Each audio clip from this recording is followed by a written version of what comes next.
Enough! You're all beneath me. I am a central bank, you dull creature. And I will not be bullied by...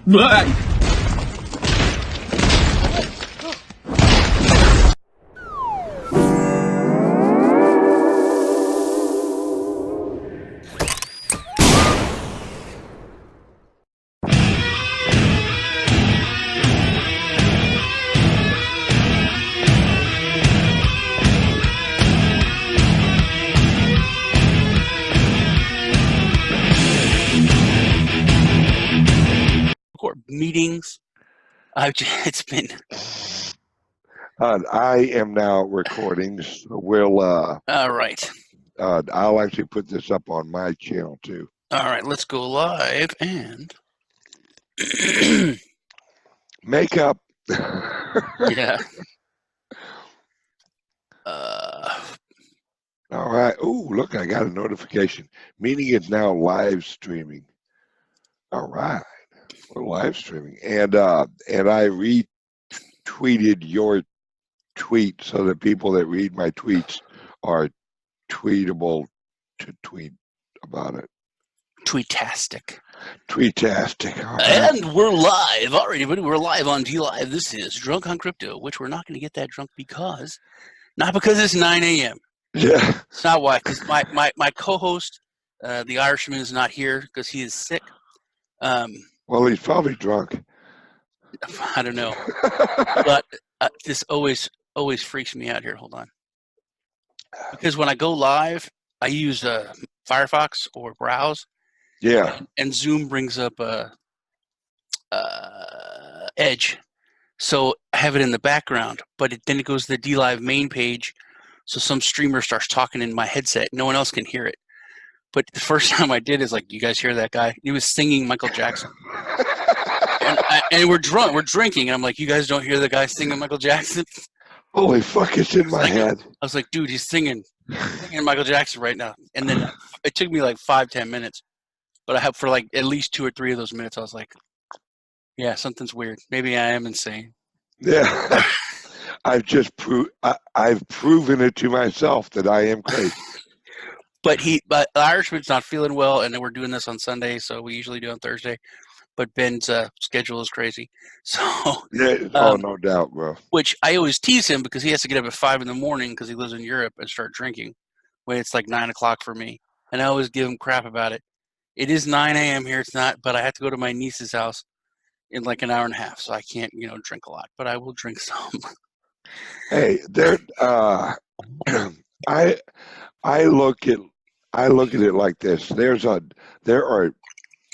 are millions and millions of Catholics that are getting ready to go to church right now, and they're going to get wine in their communion. So I figure if it's all right with God, then we're good. That's a good point, man. Yeah, that's a good point. Hey, I always look for the angle.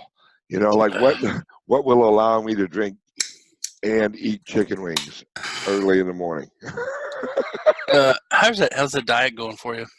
I'm losing weight like a mother plucker, dude. It's I've lost about 12 pounds and it's going great. Life sucks, but losing weight, I look good while I'm unhappy. So that's all that matters. It sounds like the poster for fashion. Oh, yeah, doesn't it? You look like this if you live on Tic Tacs. I started the water diet last week, and it's not really the water diet. It's just, you just don't eat for 2 days or 3 days. Oh yeah, I've heard of that. That would be rough for me. I mean, I enjoy eating too much. I think it's that whole wanting to live thing. Because if you don't eat, you're actually gonna fucking die. And well, that's interesting. So getting into this thing, first off, it's really not a diet. You just fast intermittently. But I have to go to my doctors and weigh in. like in 10 days, and I gained like probably 15 pounds. So I know I got to get it quick. It's one of the reasons I'm doing it. But in doing it, it's there's people they believe that you shouldn't eat. Like they usually go like 5 days without eating. One guy went 45 days, no food, just water and vitamins, and went to his doctor.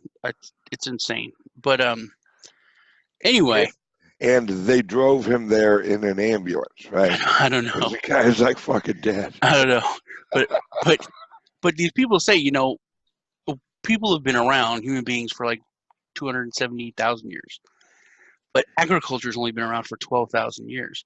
So before that, humans hunted and gathered, and you might eat every 3 days, every 2 days, whenever you killed something or found, you know what I mean? Yeah. You stored it up, and then you went on and you went to the next meal. So they're like this idea of 3 meals a day, or you have to eat every 4 hours or 6 hours. It's all kind of a new thing. So that helps me eat the water. Eat the water. Yes, eat the water. Yeah. It's so delicious. Yeah. Don't you hate when you have to chew the water so much? I do chew it sometimes to make myself feel better. Exactly, like you're fucking, you're actually like fucking with your own brain. This ice is so good. Oh my goodness. This is the best ice I've ever had in my life. My compliments to the chef. There's a lot we could go over, man. There's probably at least 2 shows.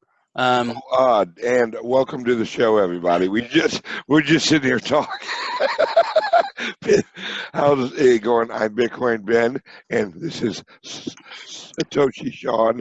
If you're watching this on my channel, I forgot that too. This is Bitcoin Ben, everybody. My buddy Bitcoin Ben. It's been a while since we hung out and talked. Since Austin at the Marriott. Yeah. Which I still tell people the story about you and Bob Walker all the time. I always tell people whenever I drink, I'm used to being around idiots or stupid people. And it was weird being around all y'all, and you were just drinking, and then you and Bob Walker start talking about building a blockchain to change the trucking industry. But you're both drunk. Like, yeah, we could do servers like this, and then no, if we could get handheld RFD scanners, and you were like, yeah. I remember I think we were all like out like hanging by the pool, right by the pool, and we were all like not wasted, and yet you're right. I mean, there were some great ideas come out of that. Like if somebody would have been listening, and holy shit, should have took notes so I could tell you about it. Like somebody launches and ICO just off those conversations. Yeah, with a great story. One night, we're all drunk at the pool. Before we fell in, we came up with an idea for Bitcoin. That's how Satoshi did it. Hey, but really, that's how shit happens. Is you actually get, because we were all passionate, we're all just talking about cryptos and stuff. And once you get drunk, man, you'll throw out a fucked up idea, and before you know it, a half hour later, you and everyone around you who's very intelligent, you've actually shaped it into like a realistic use case project. And at the end of it, we're all like, all right, so are we all going to patent this shit? Or yeah. Usually it's just my buddies like, Sean, we need to start a business, and you're going to run stuff, and I'm going to do the work because you got the brains. I was like, yeah, okay, man. Been saying that for 12 years. All right. No, man, I know how stuff, and you could get stuff done. You know the internet. So it was different. But it was a lot of fun, man. Speaking of Satoshi, I wanted to ask you about what you think about the. I have my channel, my Satoshi Sean, just my personal channel, which I started 2 years ago. It's kind of just because everybody in crypto seemed to talk about the same thing. They're all much like Neo fanboys or whatever. And there was all these projects that I thought were really good. No one talked about them. So I just started my own personal, thing, and it's blossomed. But I have my news channel, which is the Cryptopolitan, which is actually like a job. I work for the website, and I run the news channel. So we did a story yesterday on Peter McCormick. Have you heard about them? What's going on? Yeah, he's actually being sued by Craig Wright, I think. No, the opposite. Peter McCormick is going to filing a class action lawsuit Oh, okay. against Craig Wright, Calvin Ayers, and Nguyen for Who's I can never pronounce that Asian last name. Nguyen. You know, Oh, okay, I got it now. Jimmy Nguyen. So I usually just say it fast, Jimmy Nguyen.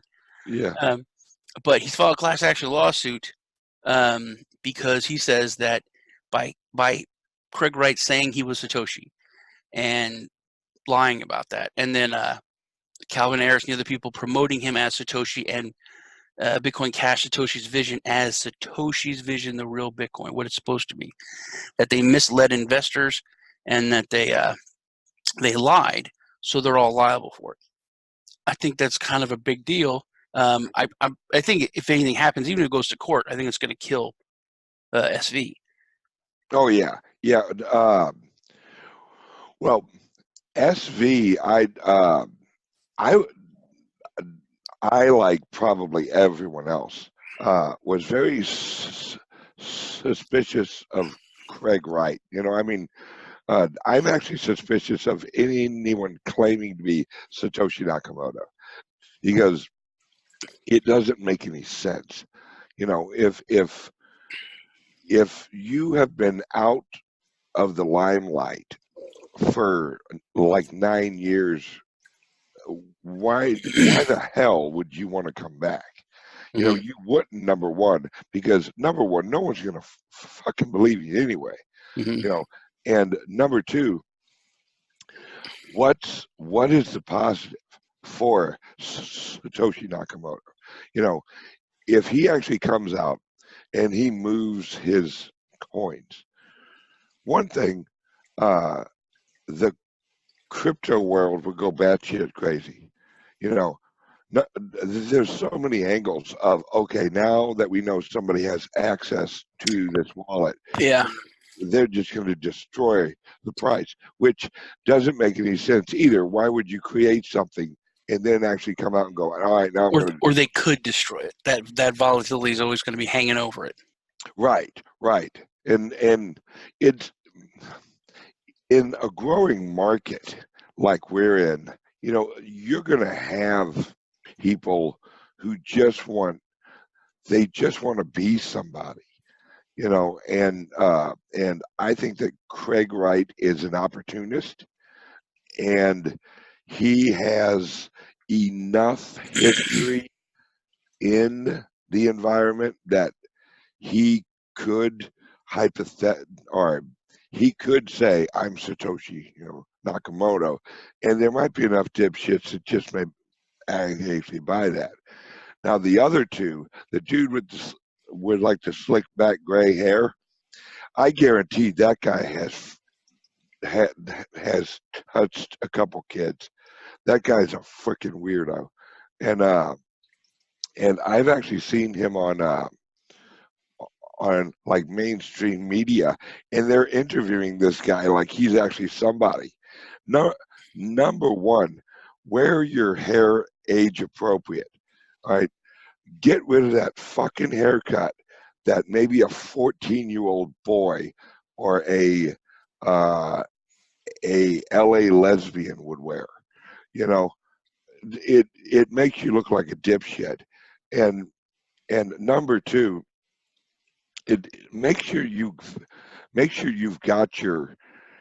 if you're gonna hop on the bandwagon of a guy claiming to be Satoshi Nakamoto, you better have your shit in line before you get on mainstream TV and act like you've really got something. Because when they drug Craig Wright into court, and he basically was he brings a sheet of paper. He was Craig Wright. He was Craig Wright. Right. You know, this guy's either a pathological liar or he has amnesia every morning he wakes up, because he keeps using the same fucking lie. And he brought like he brought wallet addresses into the court, trying to prove they're his, and then like an hour later, someone who actually owns those wallets, or at least a few of them, hops on there, signs their wallet, and goes, "No, this is mine. Fuck off. Why are you trying to claim my wallet?" And this judge is all right. Judges are great at recognizing bullshit. That's what they do. That's their job. And Craig Wright and his stupid suits walk in, and he's like, "Here's my documentation of my Satoshi Nakamoto-ness." And the judge looks at it, and he's like, "Okay, so you copy and pasted some shit? Yeah, good job, fucker." You know, and and everyone knows he's full of shit. The problem with a pathological liar is they don't know when to quit pathologically lying. They just keep going. But he is a good orator. He's a good talker. I was watching. He was on the Oxford Union. He spoke at the Oxford Union a few weeks ago. So I watched it, and he had his little buddy there, from SV, who without him he has no credibility. That little dude. I don't care if that guy bangs his wife. He needs to just suck it up and keep the dude around, because that guy is the base on which he stands on. But he was his usual kind of asshole self, but he was so well spoken and he made so much sense. I sat there like believing it for a second. I was like, maybe, and I was like, no. But he kept saying, "Look, man, I'm not a kid. I'm not a punk. I'm not going to prove myself on Twitter. I'm not going to have these." I said, "I want to go to court. I want to prove myself in court like a grown-up." And I was like, "Yeah, that makes sense." Yeah.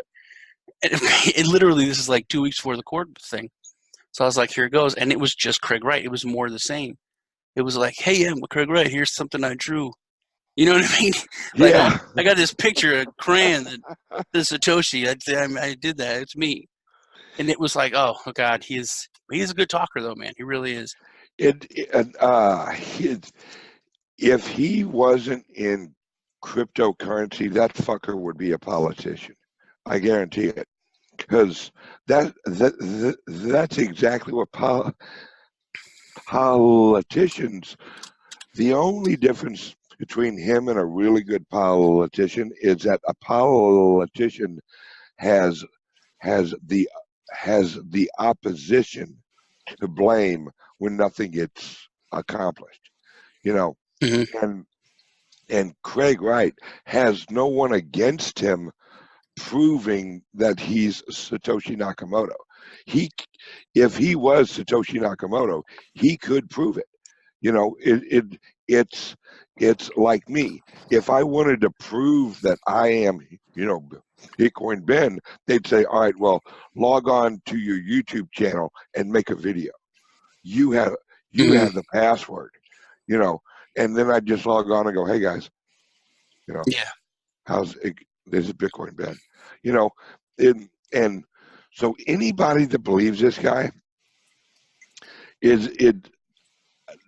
they've got to take a second and really go, all right, am I that guy that basically buys into every fucking thing? Am I that guy that goes to the gas station with my last $5 and goes, you know what? I'm going to get a scratch off because that's going to sit. That's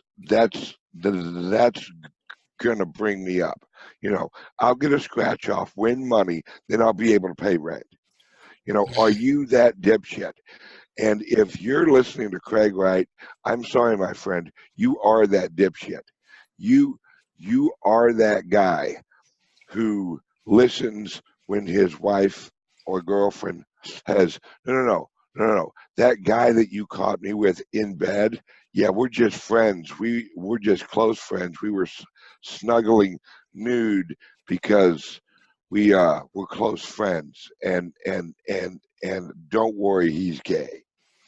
You know, fuck off, dude. You want to believe it, so your little world is cracked open like an egg. You know, and I feel sorry for people like that. If this life is a hard life, if you believe bullshit easily, Yeah.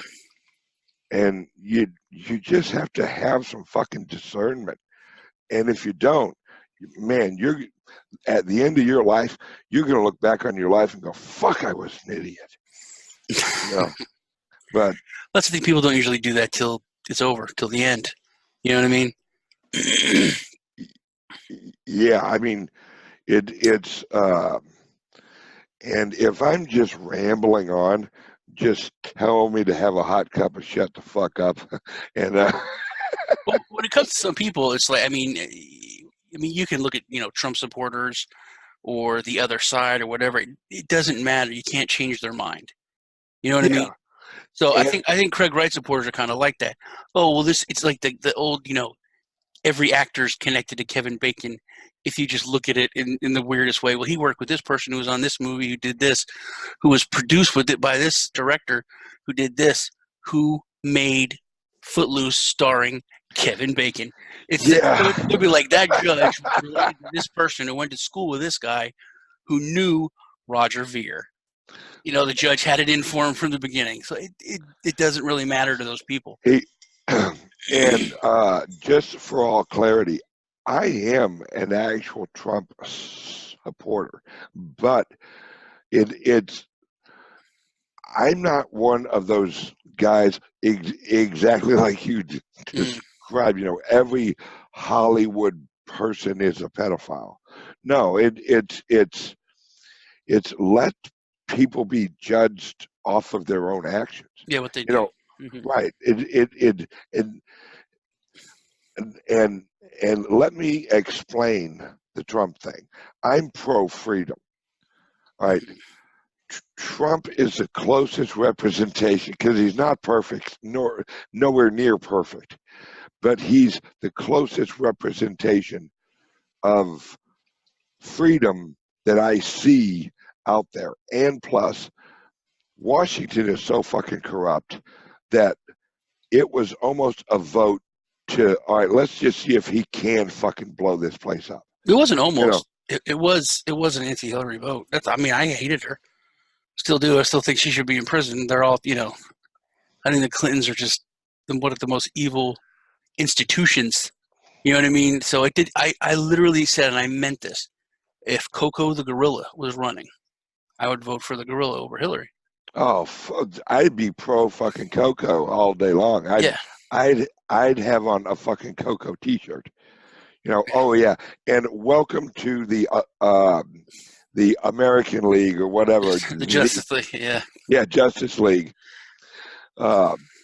It's people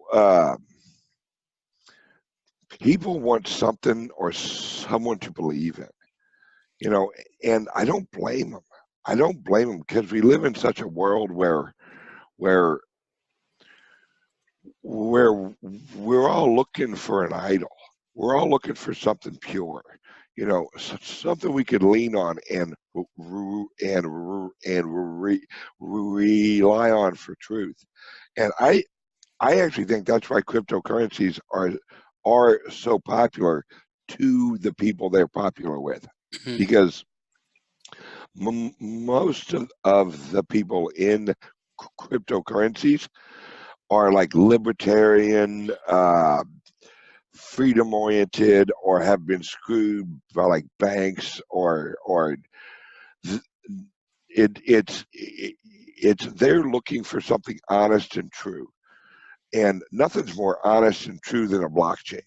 You know, once it's hashed, once it's in that block, you're done. That's it. It's in there. Unless, of course, you're like Ethereum. Then they're like, okay, we fucked up. Can we rewind this shit? You know? But it's we're all looking for something true, you know, and the problem is that a lot of people are looking on earth for something true. There's only two in my view, and this is my faith. There's only two things true in this world. Number one, that there is a God. Now, if you actually call that the universe or nature or whatever, that's fine. I actually believe there is a conscious entity. Number two, mathematics. You cannot fuck with mathematics. It's literally nature's blockchain, you know, and it's you can't fuck with math. You can't say 1 + 1 is 3 and have anybody go, you know what, that guy's Satoshi Nakamoto because he knows his shit. 1 + 1 is 3. Yeah, let's all rally behind him. You know, you can't do that. And the problem with a lot of people is they're looking for someone or some entity on earth that's pure as the driven snow. And it doesn't exist because we're all flawed. And I wouldn't even use the word flawed. We all have our have either self-interest or selfishness, one or the other. One has a positive overtone, one has a negative overtone. You know, if you have self-interest, that doesn't mean you're bad. Mm-hmm.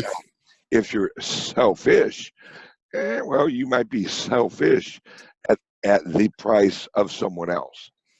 Yeah, I actually have a weird theory on selfishness. I think selfishness is the most evil thing there is in the universe. I think it is the basis for all evil. And people don't really think about that, but if you look at anything, murder, it's just my desire to have you not here more than my desire to uphold the law or to give you your right to live. If for whatever reason I'm angry, I want you to suffer. I want you to die. That's what I want. That's what it all comes, you know, in the basis for everything. It's just selfishness. But talk about, you went over a lot, but adoption. I did a couple of stories this week at Hong Kong protesters. They're demanding cryptocurrency in Hong Kong, which, you know, the whole Hong Kong thing is a little weird. I remember being a kid, you know, England beat the crap out of China, and they had Hong Kong. Hong Kong was like a protectorate or whatever, like Puerto Rico, you know, Guam, whatever, like it is for us. But they had an agreement, but it was just on paper, treaty, that they would give Hong Kong to the Chinese after like 100 years in 1997. So 1997 is approaching, and I thought, there's no way. You know, England's going to be like, yeah, screw you, China. Because this was 97. China was not the China they are today. Yeah, they weren't healthy. Yeah, so, I mean, England could have literally just given them the finger, and that would have been that. But England handed over Hong Kong to China. And everyone thought it was going to be this weird thing, but it was fine. It's like Hong Kong's still going to be Hong Kong, and Hong Kong's supposed to be able to be an independent country for like 40 years until then China takes it over. China's not playing by those rules. They're trying to take it over now. So that's what basically the protests are, that, you know, China's really muscling in and trying to absorb Hong Kong to where it's just a city of China, not its own country. So they're basically violating this contract, which I think is going to grow into more with England and us. But these protests are really, really wanting more cryptocurrency in their as a currency in the country. And one of the biggest grocery store chains actually now accepts and requests crypto as a preferred payment over the Hong Kong dollar. I think it's like Rite Aid or Right Shop or something. And I found out that, I'm sure Veer has a hand in this because, you know, he's over in Asia. But during the protests, there's free water bottles and free water that's being given out with Bitcoin Cash logos on all the water bottles to all the protesters in Hong Kong right now. But with that, in just South America, Africa, I think that the places that really need crypto, and Hong Kong's different because it needs adoption for a different reason. Other places, they have terrible banking infrastructure, terrible economies, terrible money systems, massive corruption, all that. Hong Kong's one of the first places where cryptocurrency is being adopted, and the desire for adoption is to combat a government entity. That's not happening anywhere else in the world. It's the first fight. Everywhere else, it's a different kind of battle. Hong Kong is the first place where cryptocurrency is being used as a weapon to fight back. I was just about to say that. Governments know one thing, that if you control the currency, you control the people. It's the only thing we all share. It's and China's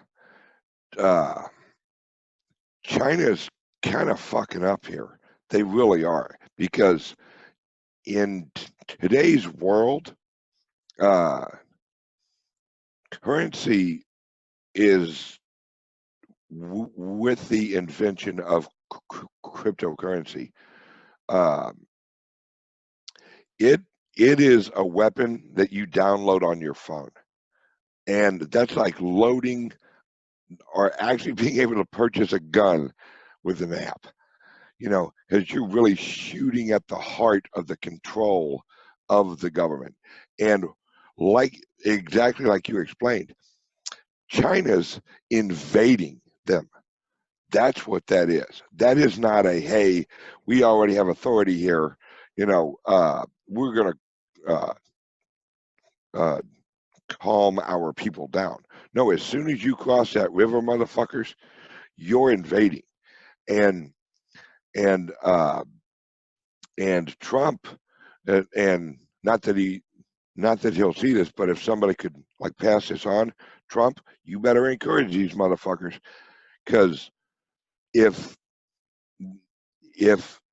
you show that America has and will stand behind, maybe not militarily, but we have your back with your concept of freedom, people will rally around freedom, even if they hate you. That's one thing I've had arguments with XRP people. And at the end of the argument, I say, look, I value your freedom to choose whatever currency you want to use. So if you want to use XRP, I will go to the mats with you for your right to use XRP. And they have to agree with it, because it's really hard to argue against freedom. It's like we're a free country and you can't invade us. Well, yeah, we can. Oh, okay. Why? Because we are China. We have more guns than you do. Yeah. Well, no one's going to agree with it. Another thing they're doing, which I think is really sneaky, is they're doing the immigration, takeover. They're basically just allowing anyone from China move to Hong Kong, go to Hong Kong, take your family to Hong Kong, go live in Hong Kong. These people are not from that country, but as soon as they go there, they have the right to vote. They have the right to vote pro-China stuff, to vote out freedom Hong Kong stuff.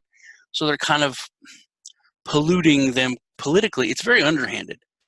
It is the equivalent of what the progressive movement is actually doing here in America with illegal immigration. I think what they're trying to do, with letting them vote, because they know they're going to vote for us. We want them to vote because they're going to vote for us. It's the equivalent of if you've ever seen that movie Braveheart, where that king has, well, if we can't get rid of the Irish, we'll just breed them out. It's that mentality of, if we bring in enough of us, then we'll just outvote the legal Americans. Well, you can look at it just in our own country. I mean, Harlem, other places are just gentrified, where the people that live there for so long, they can't afford to live there anymore because a different class, and there is a class in the United States. There's a class in the world. Oh yeah. I think that I think the United States is. I honestly, it sounds terrible, and I feel terrible, but I think the United States failed. I think it was an experiment. I think it was nice. I think it was a great idea, but I think it's really failed. I think the Civil War came out, not the Civil War, but the war for for us to have independence, and I think England and everyone else like, whoa, these people are crazy. Everyone's equal. There's no no ways, and then they're just like, okay, fine, you guys win.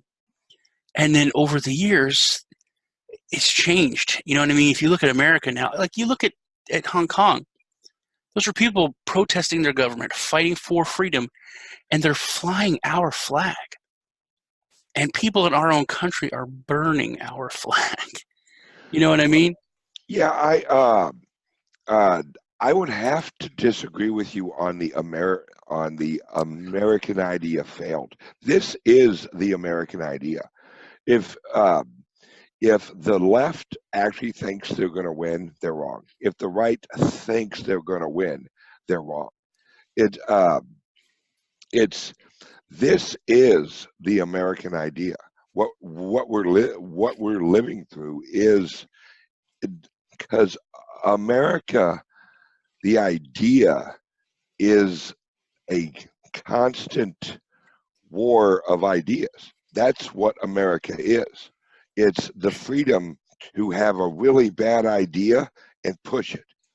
And it's the idea of having a really good idea and then what I'm talking about, honestly, Epstein changed me. Epstein completely changed me. Yeah, lay that out. That sounds interesting. Because it's like everyone knew it. People talked about it, especially like conspiracy people. Like years ago, Epstein knew everything. They let him go, and now it comes out. This is it. This is it for the Clintons. This is it for, the British royalty. And now he's dead. He was murdered, but nothing's going to happen. But people are accepting that nothing's going to happen. Yes. People are posting memes like it's a joke. And to me, that's it. That just proves there is this other elite power structure, law, the thumb that we're under, and nobody cares. Nobody cares. We are basically tracking with Rome very well. If you know the history of Rome, you can basically overlay it over America, and we pretty well line up. And same with Greece. Absolutely. With a few others, yeah. Yeah, it's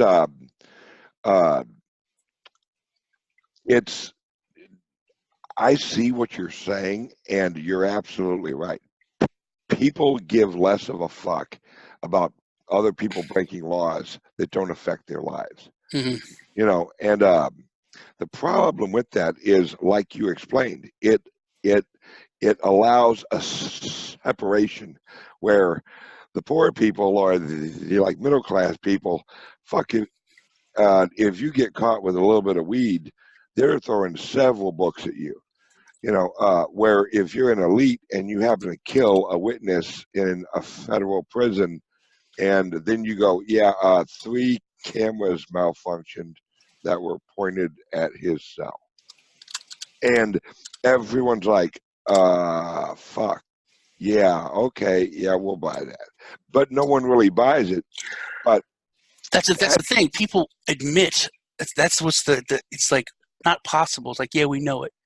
I always think about like Area 51 for 70 years. There's no Area 51. Doesn't exist. Doesn't exist. Doesn't exist. Doesn't exist. Still, the government doesn't really admit it. And then when finally it came out, yeah, there's Area 51. People, you've been lied to for half a century, and people were just like, gotcha, knew it. Everyone who lied to you should be in trouble.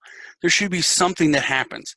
And if there's not, that is a license to those people that you can just do what you want. Well, and I'm going to say something very controversial. That links with this idea that the last thing you should ever do is get violent. All right, I completely disagree with that. Yeah, me too. If Yeah. and that's why I love your graphic right behind you, the Alamo.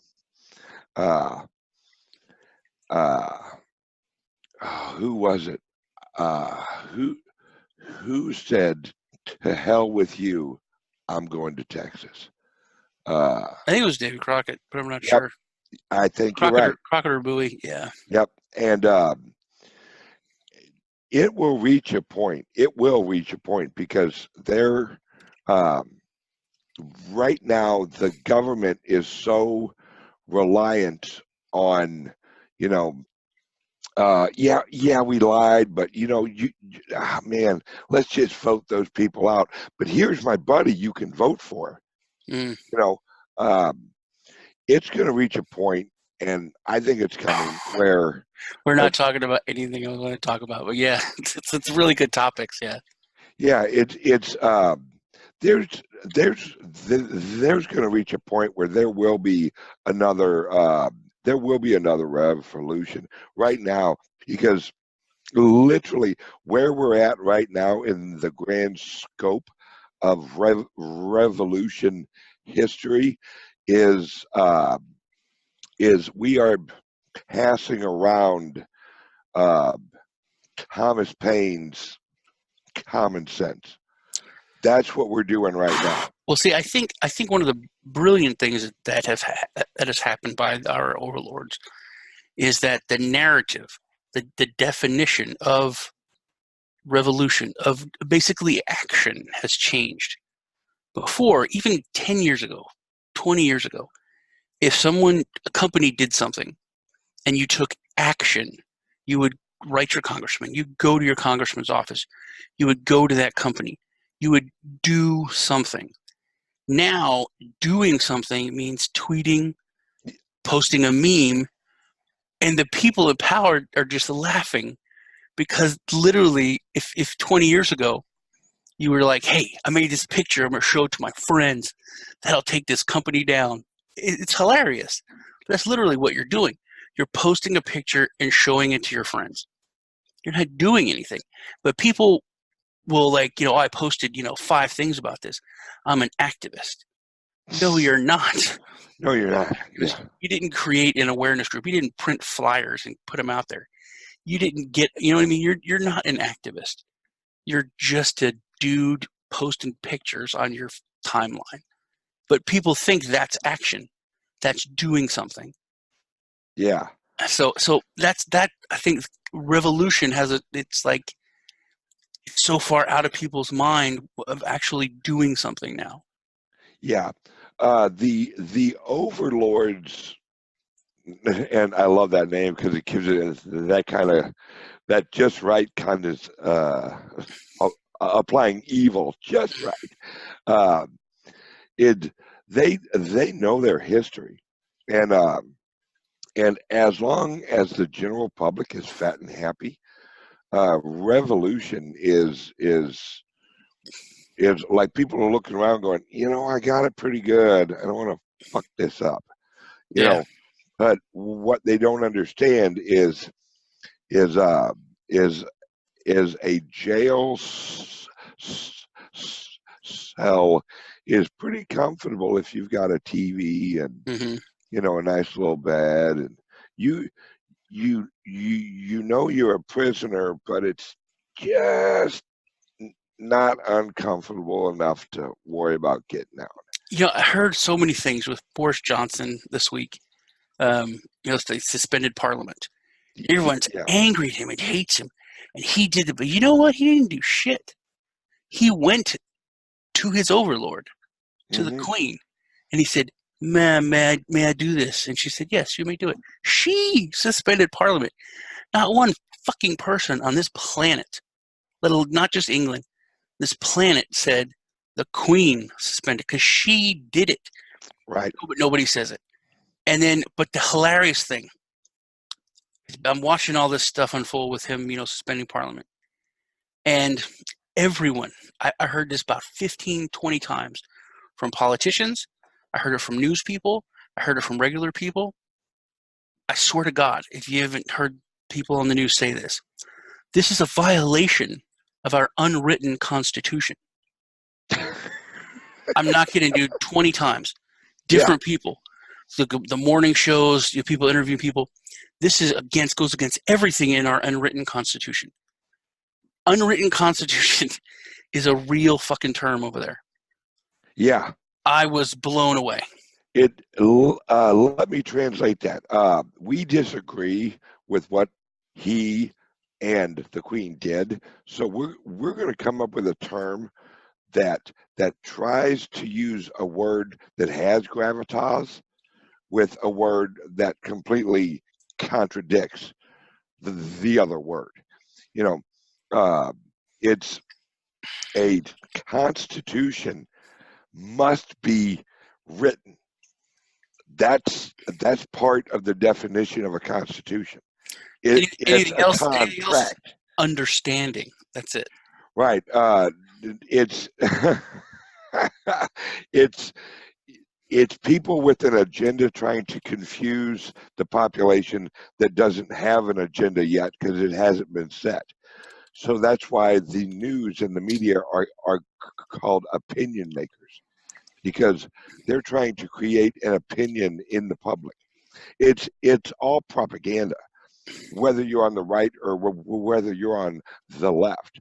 It's just the people on the right try to point at like something that makes logical sense. That's why, and people on the left, because really, if you want to get down to the nitty fucking gritty, and this may piss a lot of people off, but you got to tell the truth, is the right tries to have an argument that is actually based in history or some tangible example. The left is like, my feelings are hurt. We have an unwritten constitution. We have all these things that are our opinion, and we're trying to justify our opinion, our want, our agenda with, and trying to legitimize it with trying to make you look like you are against us personally. Like, I don't know one person. I'm 44 years old, and I've never met a real, what the left would describe as a racist. I've never met a real racist. I've lived for 44 years, and I've never met a real racist. And I've met a lot of damn people, and I've never met a real homophobic who walks around going, "Them damn gays." No one's got time. Ain't nobody worried what someone else is doing in their bedroom. Nobody gives a fuck. No, I literally can't think of one person my whole life that has applied an effort to attack someone else because of their way of life. And I've asked people that, and they're like, well, I knew a guy who kind of told a joke, and the joke was focused on the black community. Okay, well, that's not racist. That's a fucking joke. All right? Telling a joke, there's a lot of jokes that are jokes about, like, a rabbit joke. Like, I've actually told my kids jokes about rabbits. That don't mean I hate fucking rabbits. All right? It's a sense of humor in a culture. If you tell a joke about a white guy not being able to dance, right? It's true. A lot of white people I was thinking about 3 weeks ago. You remember Eddie Murphy's Raw? Yeah. I bought that on streaming, and I played it with my kids. And they were like, "Oh my God, there's no way that how is he still around? There's no way you could ever play this for anyone that comes over, because it was just like gay people are funny, haha. You know what I mean? Yeah. Woo, woo, Like, woo. they were like, you can't say like 80% of what this guy is saying. Yeah, and yesterday I watched the latest David Chappelle fucking comedy show. Yeah, I've heard of that. I heard about that one. I haven't seen it yet. Dude, I love that guy. Love him because really good comedy has such a grain of truth and common sense to it. That's what makes it funny. And he goes after everybody. He goes after white people. He goes after black people. He goes after Asians. He goes after gay people. And it, but he's not going after them. He's basically taking a trait and then blowing it out of like proportion, and that's humor, and I have a speech impediment. I make fun of myself all the time because I have a unique trait that a lot of other people don't share, and it has an angle of humor, and I don't care if anybody makes fun of how I talk because it is unusual. It is humorous to hear me talk sometimes. And if you listen to my show at one and a half times, you will fucking cry. You'll laugh so hard because it's a guy with a speech impediment talking fast. And that is such a twist that you can't help but laugh. And I, as a guy with the speech impediment, I find it funny. My wife, the first time she ever listened to my show at one and a half times, oh my God, she had tears coming down her face. She was laughing so hard. And this is a woman that loves me, who I know for sure doesn't hate me. It's human nature. We have humor for a reason. Humor contradicts anxiety. It's the opposite of anxiety. What the shit? What? That's brilliant. It's absolutely true. Dude, comedy's been dying for decades now with political correctness. And anxiety's been rising. Drug use for it and everything else. Yeah, people don't laugh enough. More restricted what they can laugh about, and they're becoming more neurotic. That's brilliant, actually. People need to laugh more. They need to laugh at themselves. And what my show's about, or probably half of my show, is freedom. And freedom is not giving a fuck. That's what freedom is. The ability to not give a fuck about all right. I was just thinking about that before you said it, because I think people nowadays I don't give a fuck, but it's with this deep anger. When you're laughing about something, you don't give a fuck because you're relieved, you're happy. Right. True freedom and true joy. You can't have joy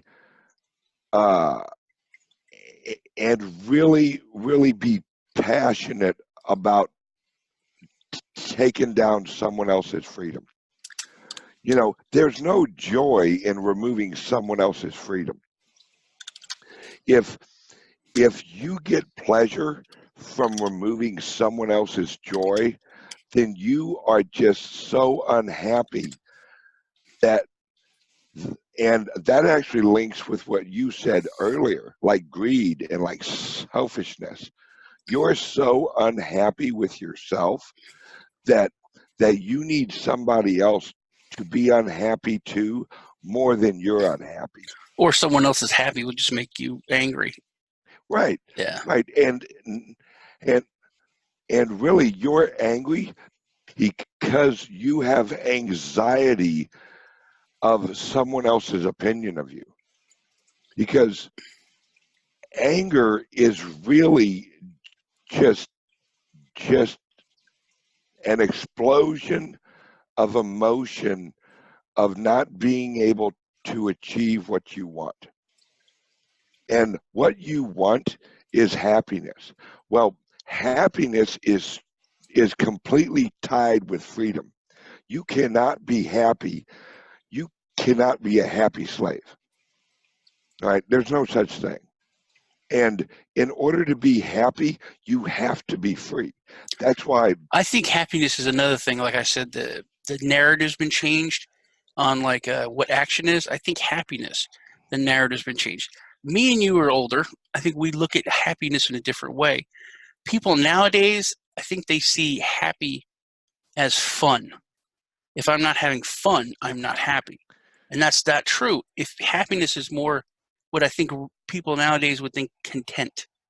Like okay, I'm not yes, stressed, yes. I'm not worried, but I'm not having the time of my life. I'm not laughing, I'm not fully engaged. That's fun. That's not happy. Happy is just content with life. You know what I mean? Happiness is a mindset. Mm-hmm. That's what happiness and happiness is an accumulation of joyful moments. It and how you have a joyful moment is you have the freedom to do what you want in that moment. That's it's why I preach freedom, because freedom is the only system that everyone's happy with their options, Mm-hmm. not their results, their options. Because if you tell somebody in a situation, you're free to choose your resolution to your situation. They're like, oh, okay, so I don't have any limits. There's so many things. We really do need more than one show. But you're talking about happiness and the choice. Now, I had an idea, kind of an epiphany, and I talked about it with people who disagreed with me, but they were rather wealthy and they were accredited investors. So they probably had an opinion on it. But I think the accredited investor thing, I think it's unconstitutional. And I think it should be fought in a class action lawsuit because of that. Yep. I think that it takes away an American's right for the pursuit of happiness.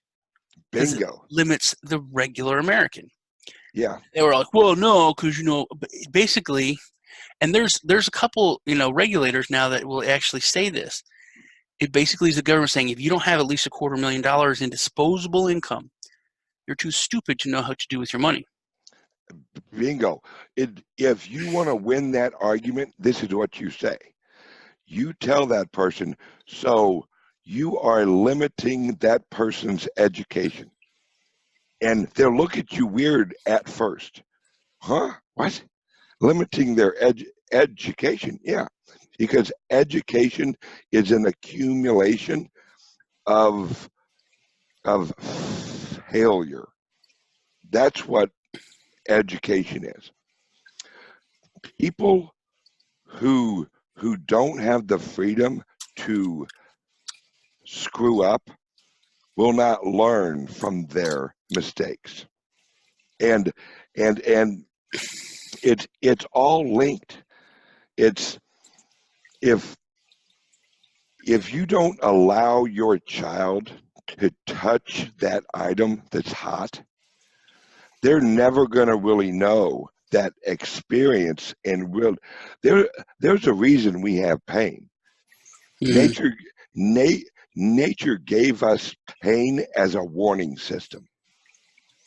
It's don't touch that, don't touch that, don't touch. Oh fuck, that's hot. Yeah, dumbass, I told you. Yeah. But they gotta touch it, and you have to apply that to everything in life. It's like I have daughters and I have a son. My baby girls that I value more than anything have gone out with guys who I look and go, oh, okay, these are fucktards. I mean, this guy's a fucktard. I love him. Okay, yeah, all right. Well, I love you, so I'm just letting you know that guy's a fucktard. And but you gotta let them go out with the fucktard, so they know they have the emotional shock of dealing with a fucktard, so that in the future they can recognize the traits of other fucktards. You know, it's the evolution of growing up. The reason we have more knowledge is because we have dealt with more fucktards in our life. My hat's off to you, man. I have 4 boys, 2 sets of twins, and I know if I ever had daughters, I'd have been insane. Well, they'd have been fucked up because they would have had 4 brothers that would have been overprotective as hell. Yeah, but they, you know, raising children will actually make you a conservative. I've always said that. If you take a liberal, give them a baby, and get rid of welfare, that person will become a libertarian conservative, fiscal conservative in about a week. Yeah, I think you're right, because it kind of happened to me. I think there's a natural progression from liberal conservative to libertarian. You know what I mean? To just, you move away from that. I remember my nephew. They were talking about homeless people, and you know, there was like guy panhandling, and then they were talking about giving him money, and then, you know, like their mom said they don't have a job, so you should give them some money. And then he's like, well, why don't they get a job? She's like, oh, they can't. And then I said, hey, why don't you take your money and we'll buy him a lawnmower? And then he was like, yeah, so they can mow lawns. And I was like, why don't you mow the lawns and get some money and give it to him? He goes, well, why wouldn't they take the lawnmower and mow it themselves? I was like, you're a conservative kid. And her mom was pissed. Hey, I used an example with my daughter once, and this is how I raised my kids. Some people won't agree with it, but I don't give a shit.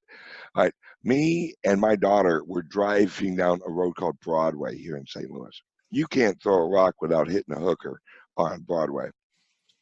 And my daughter was older. She was like 18, yeah, like 18 years old. And we're driving down Broadway, and she's like, oh my God, you know, these poor girls. And I look at her and I go, what? She's like, yeah, they're hookers. I feel so sorry for them. And I go, honey, they choose to be hookers. And my daughter looks over and goes, no, they don't. And I go, yeah, they do. They're a hooker because they want to be a hooker. And she's like, Dad, that's the meanest thing you've ever said. And I go, honey, I go, all right, why aren't you a hooker? And she's like, what? And I go, why aren't you a hooker? And she's like, because I don't want to be a hooker. And I go, all right, well, why is she a hooker? Well, because, and it clicked. And she goes, oh. And I go, yeah, see, you work at Qdoba because you don't want to be a hooker. That hooker makes more money than you make at Qdoba. So why don't you become a hooker? And she's like, well, because I don't want to do what you have to do in order to make that money that way. And then I go, yeah, it's a choice, right? And she goes, yeah. And then it started to click. She goes, I understand. And it's sometimes you got to slap people with cold reality. And they won't like it. They will argue with you at first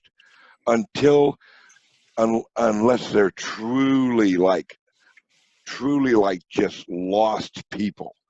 And the lost people, if you've ever gone to a protest and worn a pink hat, with like ears or whatever for like the pussy hat was, you are a deep lost fucking person, right? Because it's you cannot believe in your heart that there's another group of people that want to hold you down. There is no such thing as half of the nation being oppressors. Like, white people are not the oppressors of black people. I don't know one white person who wakes up and goes, you know what? I'm clocking in, time to oppress. You know, that's not how the world works. There are people who want to achieve, and there's people that don't want to achieve or don't know how to achieve. Capitalism is truly the most perfect. I think it's more just don't want to achieve, because even if you don't know how to achieve, you can learn that. You know what I mean? You can model other people. You can go after that. Which everyone loved the quote, "Can't throw a rock on Broadway without hitting a hooker." But Crypto Boy in the chat just said, "You can't throw a rock in crypto without hitting a shit coin." Yeah, that's true. That's absolutely true. It's we live in a world where if you claim you're a victim, then that removes all liability for yourself. Right. But I think it's coming. It's starting to come full circle, where the victims are fighting the victims, where people can't out victim each other, where the Me Too movement is just Me Too too much, and there's backlashes now. You know what I mean? I think that kind of stuff's going to fix itself, but I think that's all just kind of a product of more of the distraction. You know what I mean? More of keeping people from looking at the real issues. We're really going long, but I want to hit you with a couple things. Adoption. Let's keep going. What? Well, adoption. I did a story on Austria. Their biggest cell phone provider is taking crypto in stores as a preferred cost. The reason I thought it was an interesting story is because they're doing that for their own people, but they're doing it to target tourists. So I thought that really went over the cross-border potential for people that are, buying SIM cards and things like that. But I hit this last night, did this story, and this blew my mind. It's about XRP, so you might not be that happy about it, but so SBI is one of the biggest companies in Japan. They announced that they're going to give their shareholders dividends not paid out in yen, dollars, money. They're giving it out in XRP, not Ripple, none of that other. Real XRP is given as money. Every 100 shares, they're going to get 30 Ripple or 30 XRP. So that to me is huge, because that is what Ripple wants to do. They want to integrate into the legacy financial market, to the bank system, now into the stock market. They're doing that, but the big thing is that the Japanese stock market, at least with this company is recognizing this cryptocurrency as money. This is money that we're giving you, stockholder. Now you got to figure out how to use it. You got to figure out what cryptocurrency is. All that stuff's coming. All the good things that people said would happen because of Libra. Not looking at all the bad things and all that, but people will come into it and they'll have to learn about it. That's happening because of this. I think that's a huge thing. Yes, and like I said, I don't care what cryptocurrency. I don't care if you value the U.S. dollar. If you're like a dollar maximalist, that's your choice. That's your freedom. And I like that this exposes more people to cryptocurrency. I even like Libra. Now, I don't like the project. I don't like the people leading it, but I like the fact of the exposure of the general public, because and that's a big deal for XRP.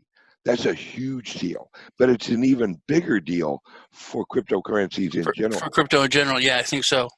Yeah, Also XRP. You know it's Dubai, Saudi Arabia or Dubai.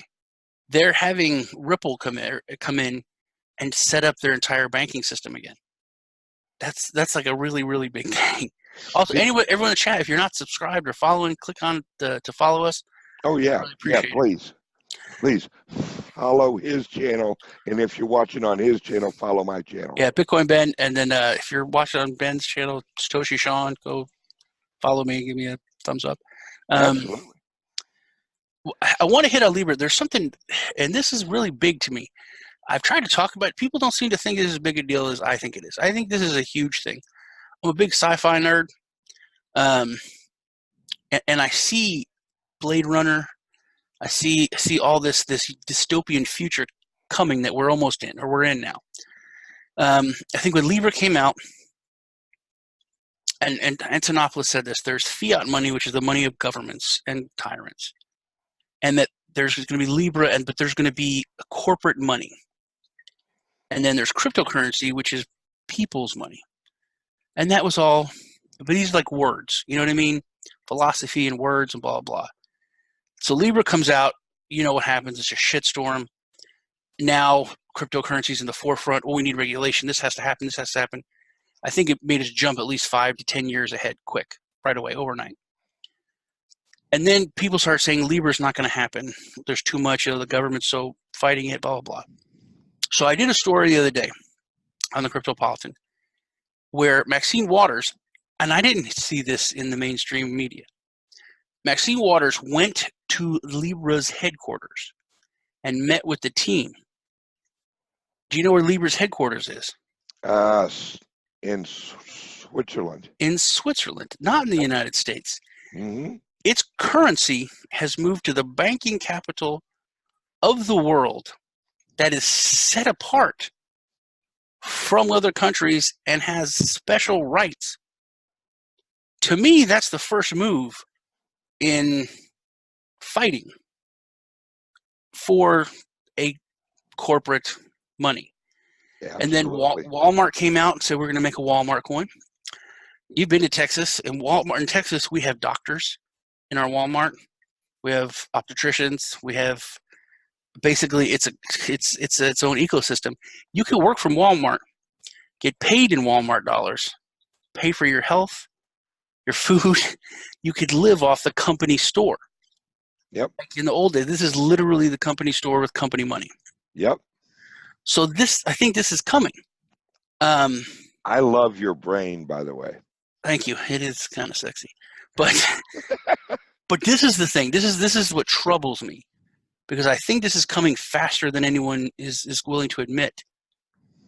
So I don't know if you're aware of Project Veritas. Yes, absolutely. Okay. So Project Veritas has been coming out with James O'Keefe. Yeah. Right. People have been coming out from Google, from YouTube, from Facebook, and they're saying, Google's lying. We have blacklists. We, do this. We shape the media. We shape everything. We're in control. And everyone, and the government has brought in Google. They brought in YouTube. They brought in Facebook. It's like, hey, you guys doing this? These are your people. And they're like, no, we're not doing that. We do this. We do things. Maybe they're not 100% right. Yeah, okay, but there's no blacklist. We don't do this. We're not trying to shape the world. We don't think we rule things. No way. But last week, one of the guys who was found out, that he did it, he released all these documents. So to me, that's this huge deal, like the Epstein. That's it. You're done. So these companies, Alphabet, Google, all of them, they went to Congress and they said, fuck you. I'm lying to you. They drew a line in the sand. They bold-faced lied to Congress. To me, that's the start of a fight. I completely agree. And everyone's like, oh, it's Area 51. Haha, we knew it. These are huge corporations that lied to Congress knowingly when they were halfway found out. They shouldn't have even done it, but they did. I look at it in another way. I am all for removing authority from the government. They have too much authority. And although I don't like Google or anything they do, they're lying to Congress is basically them removing Congress's illusion of authority. It's exactly what Facebook's actually doing with Libra. They set up in Switzerland. These are not stupid people. If you look at the United Nations Charter and how Switzerland is worded in the United Nations Charter and its documentation, Switzerland's a special place. Mm-hmm. And there's a reason that Facebook launched their shit from Switzerland. Yeah. Because it literally allows them in the public, they'll go in front of Congress and go, yeah, we'll work with you and all this. But actually basing themselves in Switzerland allows them to launch, and basically, no matter what Congress says, they can launch their coin. And as Congress is like, hey, wait, you've got to do that, they can basically flick them off without having to flick them off. Well, I think if they're based in the United States, they can be shut down. No, they can't. Whereas now, if they were in the United States, they could be. Now they can just not deal with the United States, like other. You know what I mean? They can just be like, okay, fine. We're based out of Switzerland. We're not Facebook. We're a different entity. People in the United States won't use it. Now we have the rest of the world. We're still way bigger than the dollar. We're still way bigger than the yuan. We're still bigger than any currency. What people are missing about Libra and the Libra Association and how they're creating their coin. All right, everyone's looking at it as a currency. What everybody's missing is the big game. If you read the white paper and you look at the structure, this is not just about currency. This is about decentralizing the Facebook platform. The long game is not about the currency. It's about the nodes, the 100 nodes. What if Facebook, all of a sudden, their platform was transitioned onto a blockchain like Steam? No government could shut it down. And the Facebook coin would be you would run it for posting and everything. That's what people are missing. These people at Facebook are not stupid. They're leading with the currency, but their ultimate gain is the ability to exist without any way of being shut down. You're talking about taking power away from the government. This is one of the things on this show a couple of weeks ago. I found out you have to have a license to own a TV in the United Kingdom. Yep. But it costs like $150. It's actually rolled into the price of. And you get arrested if you don't have a license. You go to prison. Yep. Not having a license, which to me that was stupid. I was like talking about my co-pilot, the Irishman. I'm like, no, you're lying. People in the chat were like, no, it's real. It blew my mind. But then I think it was Phil said that in a lot of cities, you're not allowed to own a pit bull. The government could tell you what kind of dog you can have. To me, I'm in Texas, granted, but I can't imagine living where you would question. I don't know, it's not like you don't own your house. I rent my house, okay? Can I have a dog? But not, can I have a dog because the government won't let me in my own house that I own on my property?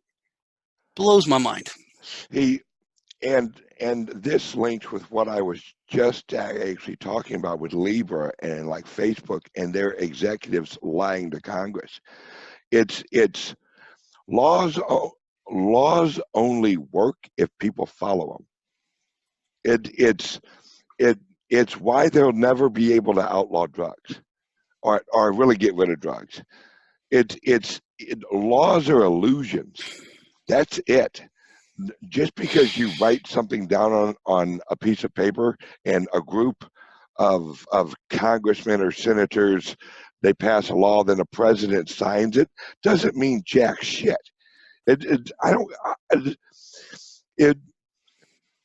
Slavery fell apart in this country, not because of the Civil War. That was just the end result of a lot of people not giving a fuck about laws anymore. That was the government's way of reconstructing itself. They had to have the war so they could read, because really the Civil War, no one should be taught about any fucking battle in the Civil War. You know why? Because it don't fucking matter. Let me tell you what matters. If you really want to know what the Civil War was about, don't look at the Civil War. Look at the Reconstruction phase after the Civil War. And that will actually give you the true reason why the Civil War happened. Because the Civil War was just a really bloody bankruptcy. That's what the Civil War was. The Emancipation Proclamation, does anybody actually know what the Emancipation Proclamation was? It was a fucking debt forgiveness document. That's it. Because slaves weren't actually slaves. They were indentured servants.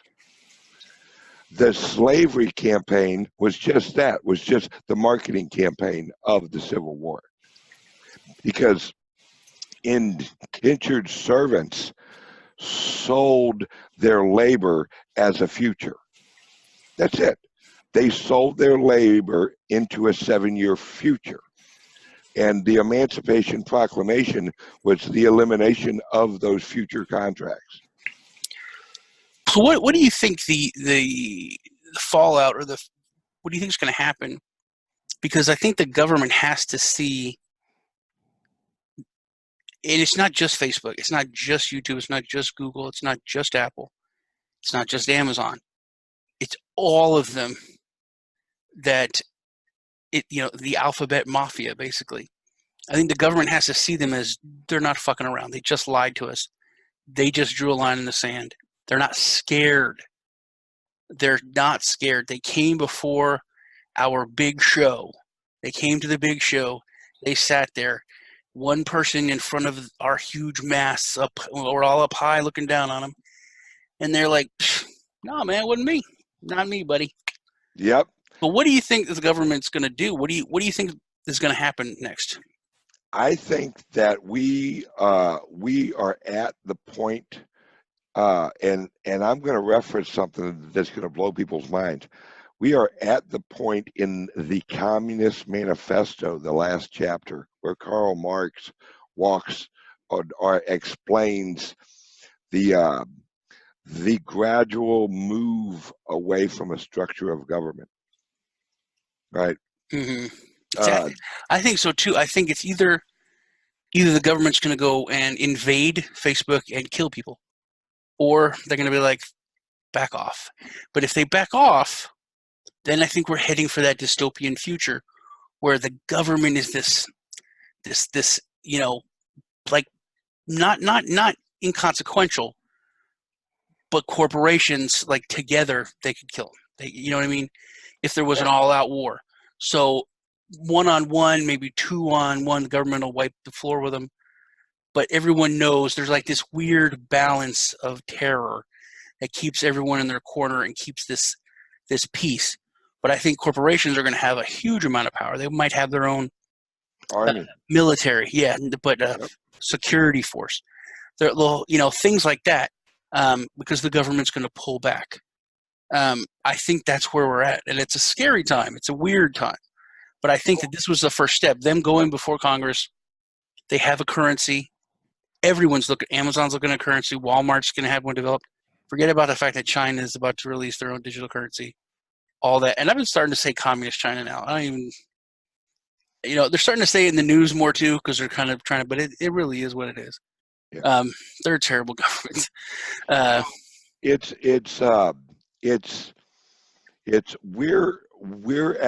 We're at the beginning of the decentralizing of every single authoritarian structure, whether it's government, whether it's corporation, because what's going to happen is that Facebook, Twitter, especially Facebook and like Google, they're they're gonna they're gonna decentralize government's authority because they're just gonna start ignoring the government. That's what they're doing now. And then the authority for a while will transfer over, and we're doing it right now. The authority, the viewed authority of the general public is going to transition over to YouTube and Facebook and all that.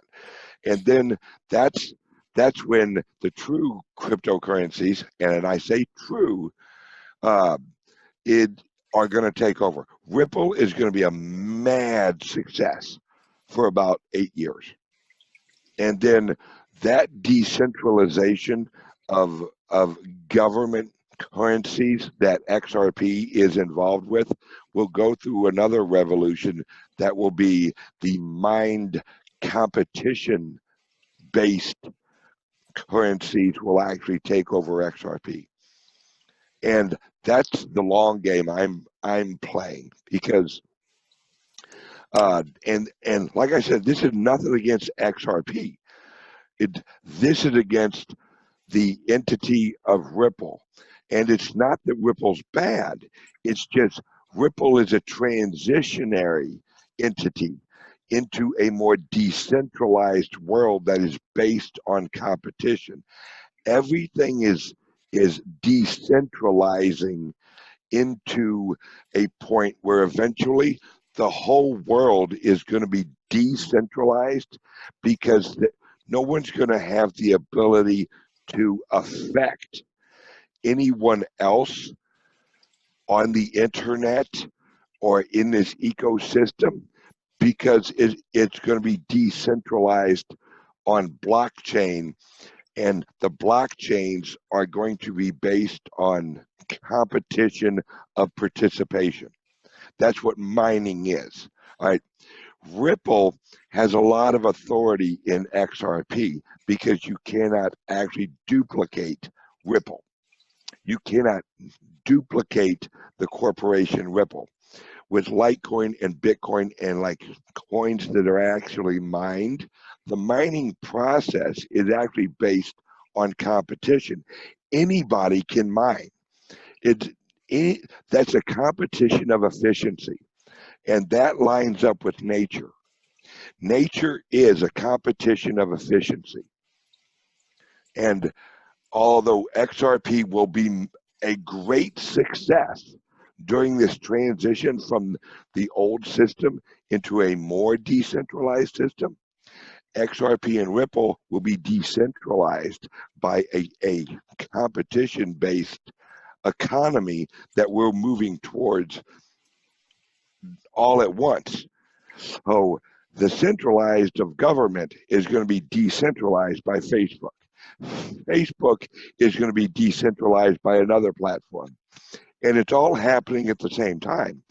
We, as cryptocurrency people, were just here before Facebook was. Now, Facebook has the influence and the monetary means to decentralize the government quicker than we could. We've been trying to decentralize government. Well, Facebook jumps in and moves us all ahead like that. Mm-hmm. Now, after the Libra project basically tells governments that they don't give a shit what they say they're launching, because they're just going to roll out. They may seem like they're negotiating with governments all over the world, but it's what progress does. Progress doesn't automatically end the existence of its opposition. Progress progressively moves the influence of its opposition where they eventually become irrelevant. And that's what Libra is going to do with governments. They're not just going to walk in and blow up government. They're going to, through efficiency, which lines up with nature. That's what humans do. We actually make our choices based on efficiency and the most efficient way of achieving our goal. That's nature. And this will all move along, and it's going to be gradual, progressive, with big leaps and small jumps of the lead towards decentralization of the information, every form of information in the world. Rant over. I agree. It is cool how you said that, though. It's the progression of the decentralization.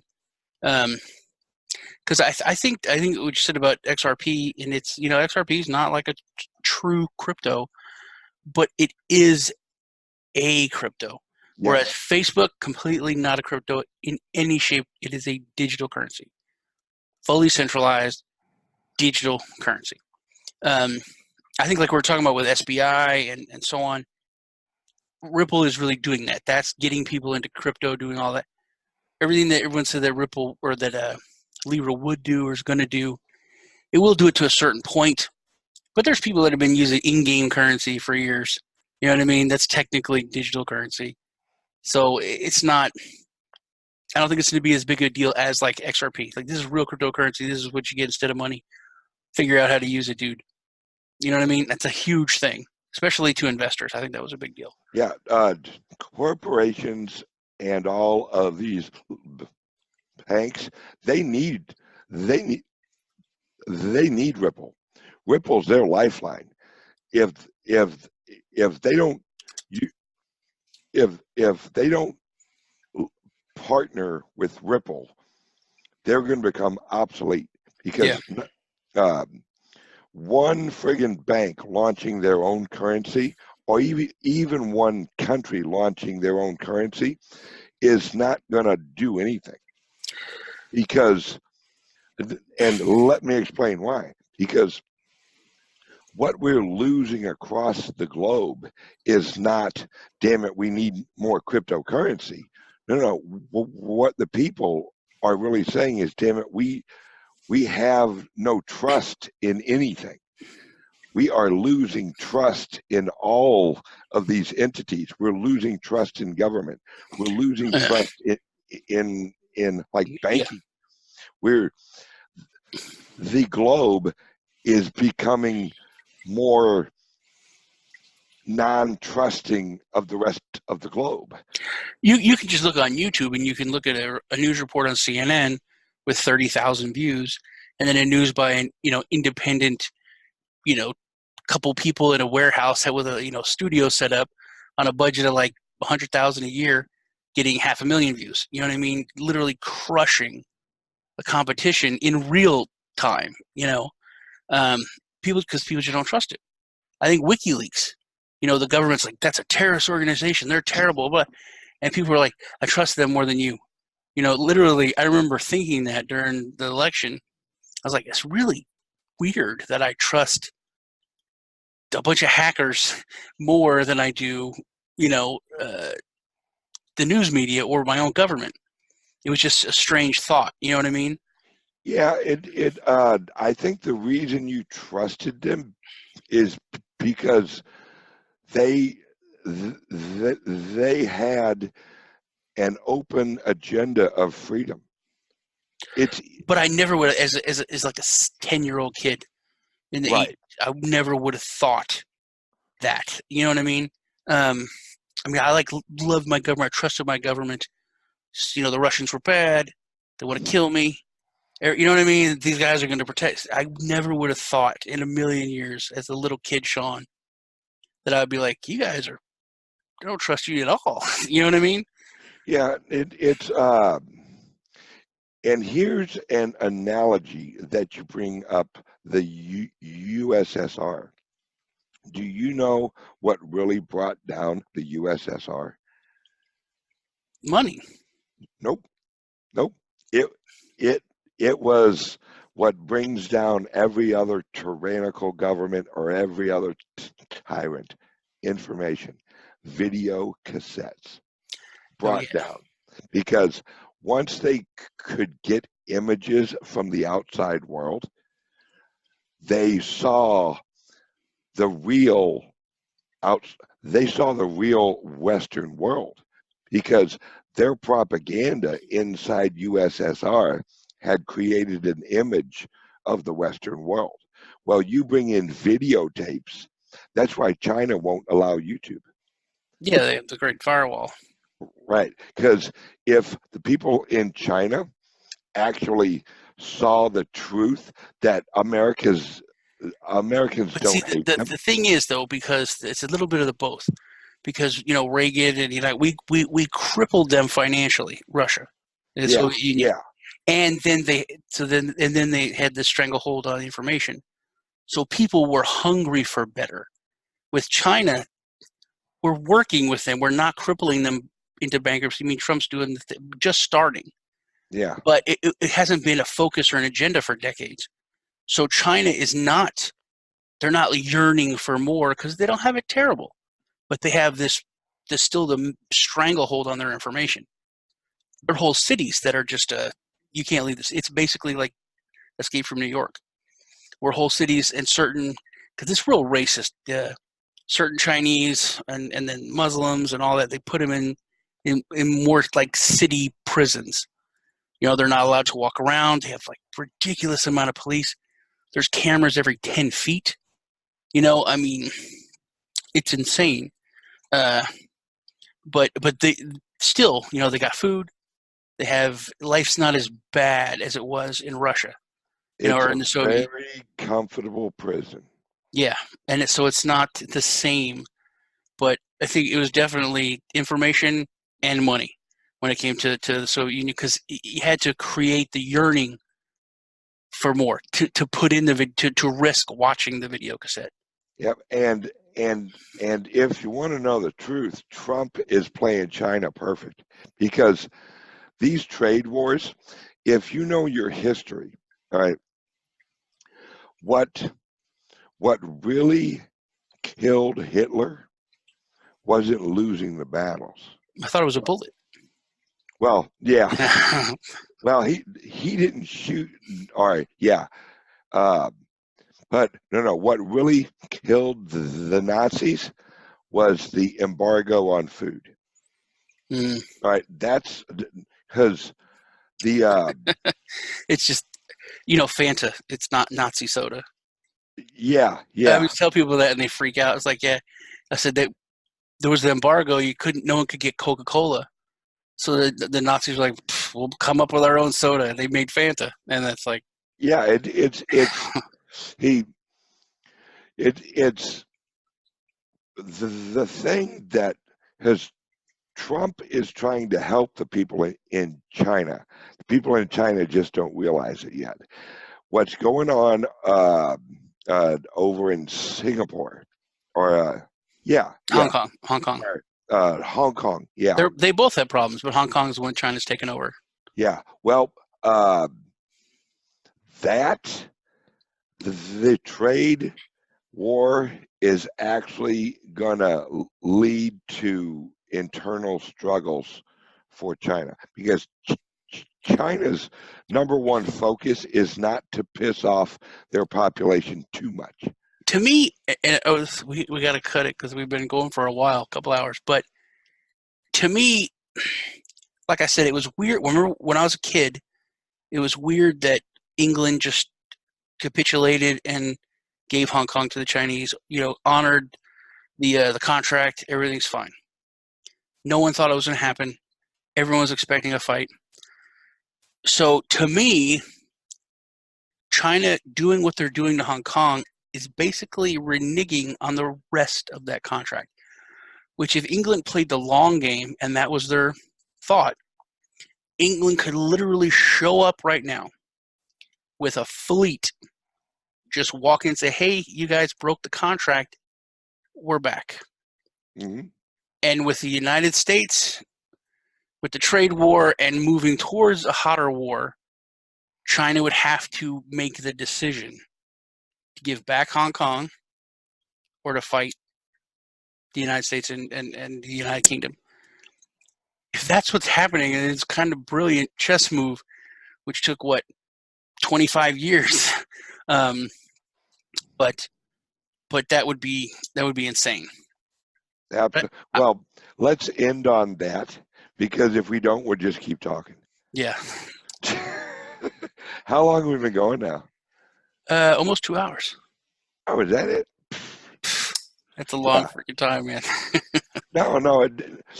I mean, once you get talking, you just keep going. If the other half of the conversation is interesting and actually adds with the actual dialogue, it's like you and I were definitely going to have another conversation in the future, and then it will be another 2-hour show.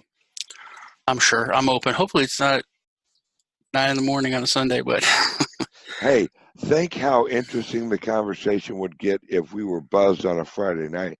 Yeah, that is true. Phil would probably make me do a max leverage trade. Yeah.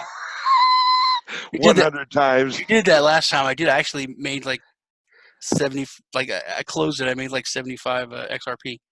Speaking of XRP, oh wow, okay, good. I was down 600 like 10 minutes ago. Now I'm down 390. Hey, moving on up with the XRP. Yeah. Yeah. Only down 23%. So hopefully that turns around. Well, it was good hanging out with you, man. Absolutely, brother.